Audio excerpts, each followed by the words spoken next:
बिस्मिल्लाहिर्रहमानिर्रहीम। अस्सलाम वालेकुम नाज़रीन, मेरा नाम रमज़ान जट, आप देख रहे हैं मेरा यूट्यूब चैनल। वीडियो में आगे बढ़ने से पहले आपसे दरख्वास्त है कि अगर आपने अब तक मेरा चैनल सब्सक्राइब नहीं किया तो बराए मेहरबानी सब्सक्राइब के बटन को हल्का सा पुश कर दें और बेल आइकन के बटन को भी दबा दें। मैं आपको यकीन दिलाता हूँ आपका ये फैसला बिल्कुल दुरुस्त साबित होगा और आपकी मालूमात में कोई ना कोई इजाफे का सबब बनेगा।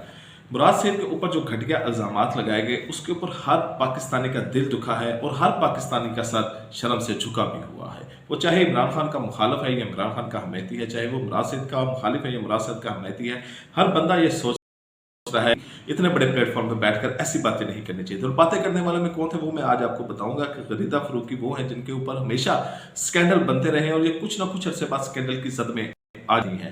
पहले इन पे एक स्कैंडल लगा के इन्होंने घरेलू मुलाजमा पर तशद्दुद किया, इसको हफ्ते बेजा में रखा, जिसके ऊपर इन पर मुकदमात भी दर्ज हुए। फिर एक जुबैर उमर की वीडियो आई जिसमें उन्होंने बड़ा एक ऐसा बयान दे दिया जिससे इनके जहन की अक्कासी भी होती है कि जिसमें उन्होंने कहा कि अगर रजामंदी के साथ हुआ है, अगर रजामंदी के साथ हुआ है तो फिर ठीक है, और अगर कुछ झांसा दे किया गया है तो फिर गलत हुआ है। यानी कि रजामंदी के साथ इनके नज़दीक ऐसा ऐसा ताल्लुक रखना वो ठीक है। और ये बात कर रही है मुराद सईद के बारे में और हमारे वज़ीर आज़म इमरान खान के बारे में और रेहाम खान की किताब का रेफरेंस दे रही है और उनकी इल्मी सलाहियत का अंदाज़ा आप यहाँ से लगा लें कि इनके पास रेफरेंस देने के लिए सिर्फ रेहाम खान की किताब है, जो किताब कम है और जिसके ऊपर गंदी कहानियाँ ज़्यादा लिखी हुई हैं और सारी इमेजिनेशन के ऊपर कहानियाँ हैं और सारी। अब देखें इसमें, अब वो इमरान खान की एक्स वाइफ थी रेहाम खान, लेकिन उनकी एक वाइफ एक्स वाइफ जमामा खान भी है। जमामा खान ने आज तक कभी इमरान खान के बारे में कोई गलत बात, कोई ऐसी नज़ीबा बात या कोई ऐसी उनके बारे में कभी बात नहीं की। लेकिन ये हमारे माशरे से जाने वाली, हमारे कल्चर में परवान चलने वाली रेहाम खान, ना ये सिर्फ उसके ऊपर तनकीद की गई है बल्कि ये हमारे कल्चर के ऊपर भी सवालिया निशान है कि एक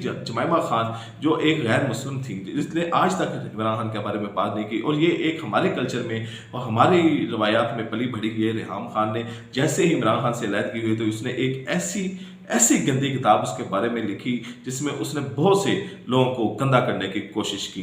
ये वही गरीदा फरूकी है जो जिसके ऊपर अभी कुछ अर्सा पहले इनकी इल्मी सलाहियत के बारे में आपको बताना चाहता हूँ, इनकी इल्मी काबिलियत के बारे में आपको बताना चाहता हूँ ताकि आप अंदाजा लगा सकें कि इनकी बात कोई क्रेडिबल नहीं है, इनके पास कोई बात करने के लिए नहीं है, सिवाय कोई संजीदा बात नहीं है। सिर्फ एक माशरे में इन्होंने बस माशरे में बिगाड़ पैदा करना है। मैं सख्त लफ्ज़ इस्तेमाल नहीं करना चाहता क्योंकि मैं नहीं चाहता कि उनमें और हमारे अल्फाज में कोई फ़र्क ना रहे।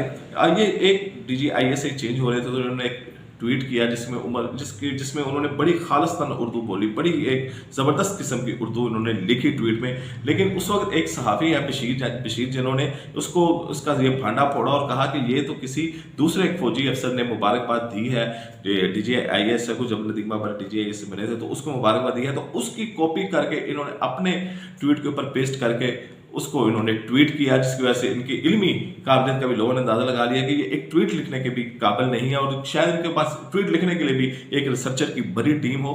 और उसके बाद दूसरे इसमें बैठे थे मोहसिन बेग जिन्होंने ये बात शुरू की। और मोहसिन बेग वो हैं जो इमरान खान के बहुत बड़े सपोर्टर थे, जो इमरान खान के साथ बड़ा लंबा अरसा रहे हैं और इमरान खान के साथ इनका बड़ा गहरा ताल्लुक था। लेकिन हुआ ये कि क्योंकि ये इनके बड़े बड़े सरमायाकारों से तल्लुकात थे, तो रशिया के सरमायाकार थे, ये उनको लेकर इमरान खान बतौर वर्कर इनके साथ मिले हुए हैं मोहसिन बेग के साथ, और बल्कि उनमें काफ़ी उन्होंने इकट्ठा काम किया हुआ था। जब एक सियासी आदमी के साथ वर्कर काम कर रहा होता है तो एक रिलेशन डेवलप हो जाता है। मसला तब होता है जब इस ताल्लुक का गलत फ़ायदा उठाने की कोशिश की जाती है। मोहसिन बेग क्योंकि सरमायाकारों में बड़े सरमायाकार इनके वाकफ थे, इनके जानने वाले थे, तो इन्होंने एक रशिया के सरमायाकार थे, उनको लेकर इमरान खान के पास चले गए। और इसमें कहीं कमीशन का मसला आ रहा था, कहीं किकबैक का मसला आ रहा था, कहीं अपना, और इमरान खान के बारे में मुखालिफ कुछ भी सवाल उठा सकते हैं लेकिन उनकी ईमानदारी के ऊपर सवाल नहीं उठाया जा सकता। तो इमरान खान ने सोचा कि ये तो मुल्क टू मुल्क इतने बड़े मुआहदे होते हैं तो ये इन्वेस्टर इसमें कैसे कर रहे हैं। तो इमरान खान ने, ज़ाहिर बात है और ये कसूली बात है कि इमरान खान को रिजेक्ट कर दिया। और इसके बाद मोहसिन बेग साहब को इमरान खान पर काफ़ी गुस्सा चढ़ा और फिर उसके मुखालिफ हो गए कि भाई आपने मेरे साथ सरमाया कर रहे हैं, इन्वेस्टर रहे हैं, इसमें मेरा उनका कुछ है, ये अल्लाह ताला की ज़ात बेहतर जानती है, तो आपने इनको रिजेक्ट कर दिया है। तो अब उसके बाद मोहसिन बेग ने मुखालफत पर उतरवाए और सब कुछ करना शुरू कर दिया।